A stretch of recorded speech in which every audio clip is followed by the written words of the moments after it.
കോവിഡിന് ശേഷം കണ്ടൊരു പുതിയ ട്രെൻഡാണ് മൈസ് ടൂറിസം. നമ്മുടെ സർക്കാർ ഇക്കാര്യത്തിൽ വളരെ നേരത്തെ തന്നെ ചില ആലോചനകൾ നടത്തിയിട്ടുണ്ട്. മീറ്റിംഗ്സ്, ഇൻസെന്റീവ്സ്, കോൺഫറൻസ്, എക്സിബിഷൻസ് ഇങ്ങനെ ഈ മൈസ് ടൂറിസത്തിന് പ്രത്യേകതയുടെ ഭാഗമായി ലോകത്തിന്റെ വിവിധ ഭാഗങ്ങളിൽ നിന്നും മീറ്റിങ്ങുകൾ നടത്താനും കോൺഫറൻസുകൾ സംഘടിപ്പിക്കാനും എക്സിബിഷൻ നടത്താനും ഒക്കെയായി പല രാജ്യങ്ങളിലേക്ക് പോവുകയാണ്.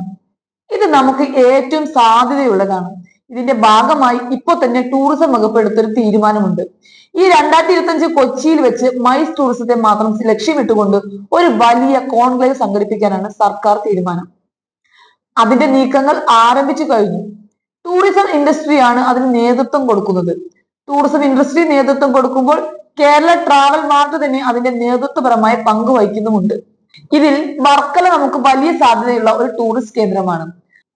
മൈസ് ടൂറിസത്തിന് അത് നമുക്ക് ഫലപ്രദമായി വർക്കലയെ നമുക്ക് രാജ്യത്തെ ഏറ്റവും പ്രധാനപ്പെട്ട മൈസ് ടൂറിസ്റ്റ് കേന്ദ്രമാക്കി മാറ്റാനുള്ള എല്ലാ ശ്രമവും ടൂറിസം വകുപ്പ് വഹിക്കുമെന്ന് അറിയിക്കുന്നു.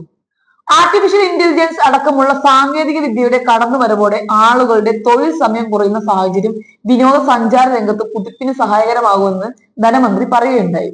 ഇത് പരമാവധി ഉപയോഗപ്പെടുത്താൻ സംസ്ഥാനത്തെ ടൂറിസം പശ്ചാത്തല സൗകര്യങ്ങൾ വികസിപ്പിക്കുന്നതിനുള്ള നടപടികൾ സ്വീകരിക്കുമെന്ന് ബജറ്റ് അവതരിപ്പിച്ചുകൊണ്ട് ധനമന്ത്രി പറഞ്ഞു.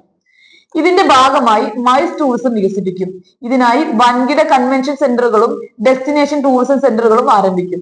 ഹോട്ടലുകൾ നിർമ്മിക്കുന്നതിന് 50 കോടി രൂപ വരെ വായ്പ നൽകുന്നതിനുള്ള പദ്ധതി കേരള ഫിനാൻഷ്യൽ കോർപ്പറേഷൻ ആവിഷ്കരിക്കും. ഇതിന് പലിശ ഇളവ് നൽകുന്നതിനായി 20 കോടി രൂപ ബജറ്റിൽ നീക്കിവെച്ചിട്ടുമുണ്ട്. സാംസ്കാരിക ടൂറിസം മെച്ചപ്പെടുത്തുന്നതിന്റെ ഭാഗമായി കൊച്ചി മുസിരിഫ് ബിനാലിലേക്ക് 7 കോടി രൂപ ബജറ്റിൽ അനുവദിക്കുകയുണ്ടായി. വിദേശ ടൂറിസ്റ്റുകളെ കേരളത്തിലേക്ക് ആകർഷിക്കാൻ ഏറ്റവും ആവശ്യമുള്ള ഘടകം നിലവാരമുള്ള ഹോട്ടൽ മുറികളുടെ ലഭ്യതയാണെന്ന് ധനമന്ത്രി ചൂണ്ടിക്കാട്ടുകയുണ്ടായി. ഇടത്തരക്കാരും വൻകിടക്കാരും അടങ്ങുന്ന വിനോദസഞ്ചാരികൾക്ക് ആവശ്യമുള്ള ഹോട്ടൽ മുറികളുടെ അപര്യാപ്തത സംസ്ഥാനത്തുണ്ട്. ഇതിനായി ഹോട്ടലുകളുടെ ക്ലസ്റ്ററുകൾ സംസ്ഥാനത്ത് കൂടുതൽ സജ്ജമാക്കണം. കേരളത്തിൽ താമസക്കാർ ഇല്ലാതെ ഒഴിഞ്ഞു കിടക്കുന്ന വീടുകളുടെ സാധ്യതകൾ പരമാവധി പ്രയോജനപ്പെടുത്തി ടൂറിസം അടിസ്ഥാന സൗകര്യങ്ങൾ മെച്ചപ്പെടുത്തുന്നതിനായി കെ ഹോംസ് പദ്ധതി നടപ്പാക്കണമെന്നും ധനമന്ത്രി പറയുകയുണ്ടായി. മിതമായ നിരക്കുകളിൽ വീടുകളിൽ താമസ സൗകര്യം ഒരുക്കുക എന്നതാണ് പദ്ധതിയുടെ പ്രധാന ലക്ഷ്യം. വീട്ടുടമകൾക്ക് വരുമാനത്തിനപ്പുറം ഒഴിഞ്ഞു കിടക്കുന്ന വീടിന്റെ സുരക്ഷയും പരിപാലനവും ഇതുവഴി ഉറപ്പുവരുത്താം. ഫോർട്ട് കൊച്ചി, കുമരകം, കോവളം, മൂന്നാർ തുടങ്ങിയ മേഖലകളിൽ പൈലറ്റ് അടിസ്ഥാനത്തിൽ പദ്ധതി നടപ്പിലാക്കും.